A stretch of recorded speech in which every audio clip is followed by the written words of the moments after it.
I've been playing The Sims 3 for over a decade, yeah, and still boot it up.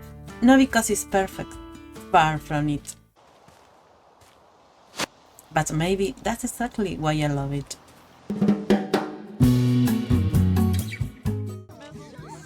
Today I want to share why The Sims 3, with all its quirks and chaos, still feels more completely captivating than most new games.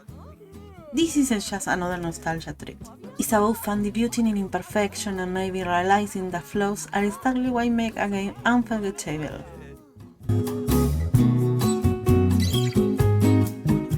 To me, this greatest achievement is its open world. It what makes The Sims 3 stand out, not just from other Sims elements, but from life simulation in general. There is nothing like watching your Sims go about their life, all at once. One painting at home, another at work, the kid at school, and maybe grandma dropping by a neighbor's house. The world feels alive in a way few other games manage. Of course, even this freedom has its quirks. Take the rabbit holes, for instance. They've been criticized a lot, but I think they blend into the world pretty well. We might not be able to see what exactly a scene is doing inside, but at least the entrance exists in real time instead of vanishing off a screen. Plus, they are interactive. At shop and school, we can change the tone of the text.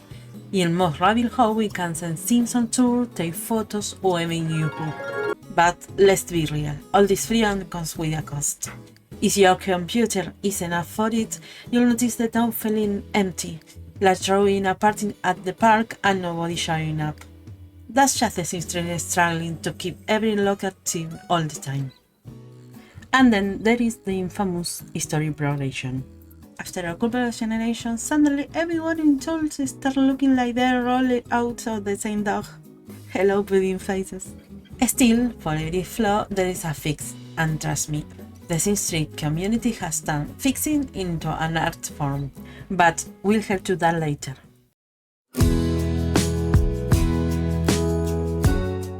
I always love its aesthetic.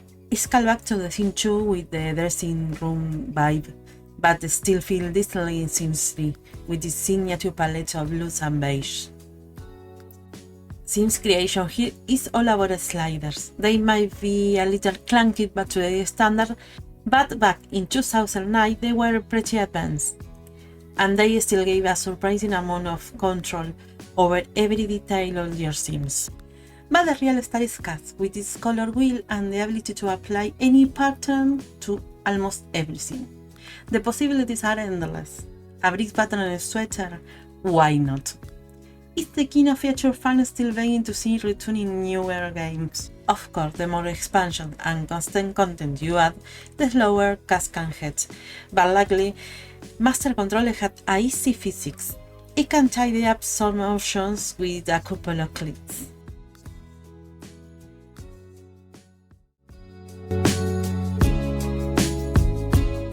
Confession, I actually love the graphics in The Sims 3.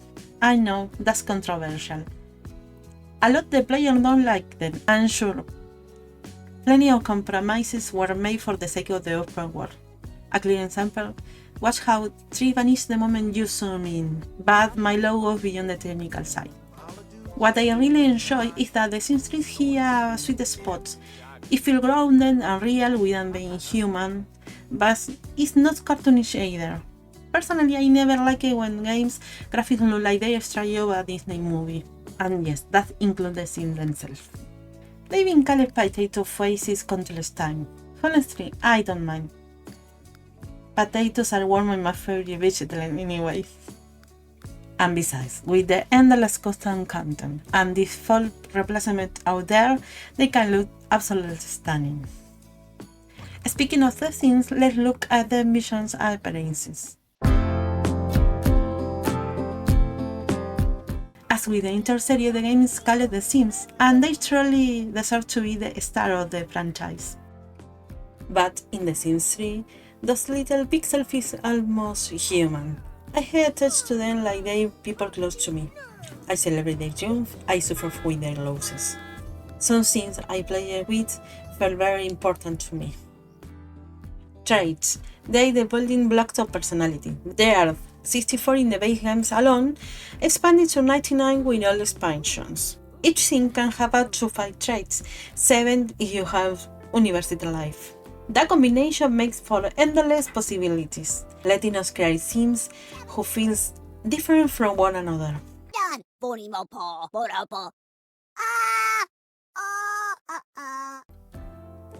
Wishes. These are how the sims express what they want. Fulfilling them can change the direction of your gameplay, sometimes in ways you didn't plan.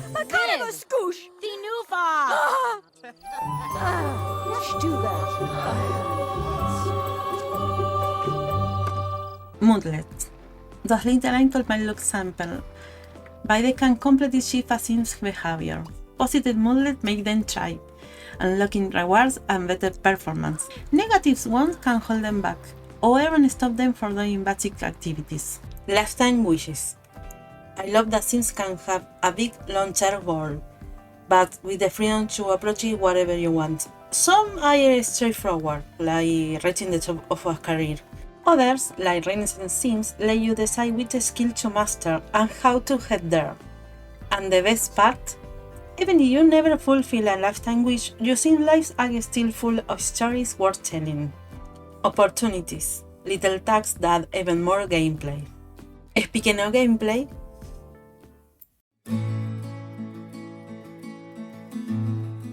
one of the things I love most about The Sims 3 is how skills are designed. Their strongest point is the challenge. Complete them and your sim has real rewards. Painting the canvases is suddenly your sims become faster at painting. Skills also come with extra layer of gameplay, like fishing, where you can study books to learn the right bait. It's never just about grinding to level them. What makes it richer is how skills connect with each other, and how they tie directly into jobs. Everything works as a seamless mechanism. Skill, wishes, traits, moodlet, and careers all interacting in an open world. It feels like a whole system, not just a list of features. And then there are the hidden gems, small actions, hidden traits, and quirky things that add even more variety. Like talking to the trash can because your sim feels alone.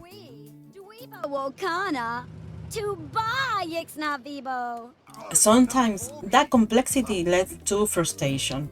A teen sneaking out just to attend school, or a teen deciding to divorce the moment they witness cheating and you can cancel it.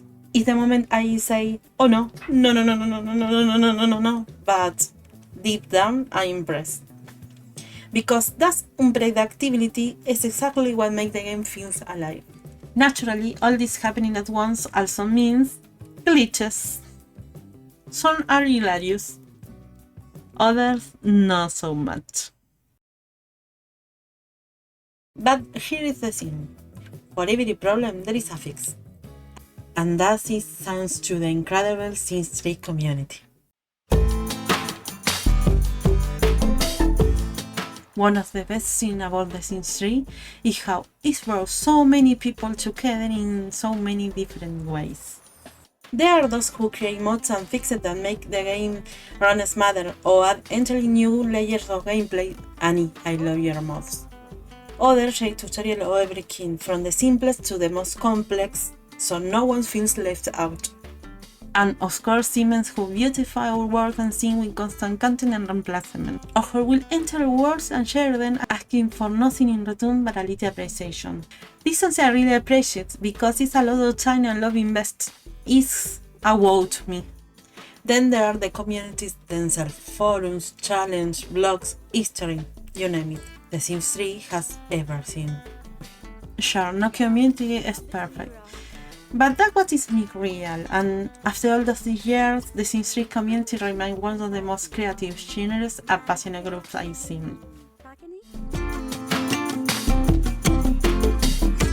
Finally, there is one very good thing about the Sims 3. It is complete. It doesn't rely on constant update like so many games today. Someday I wish EA will release one final patch to stabilize things, but honestly, I trust the community more than the company that hasn't touched the game over a decade. And even though it's finished, I still discover new secrets all the time. That's the magic of a game built with so much depth. So yes, The Sims 3 isn't a perfect game, but it's beautifully imperfect. Like a family member or our close friends, we love them, both with their virtues and their flaws. And maybe it's the flaws that make us appreciate the virtues ever more. What about you? Do you love The Sims 3 like I do? What do you enjoy most about it? What frustrates you? Or maybe you just want to share a funny glitch? Let me know in the comments. I record myself for 2 days for this 10 minutes video, so please be kind when you when you comment about my voice. If you like this video, don't forget to like and subscribe. Until next time, bye! This is something I really appreciate. Appreciate. ¿Cómo se dice appreciate?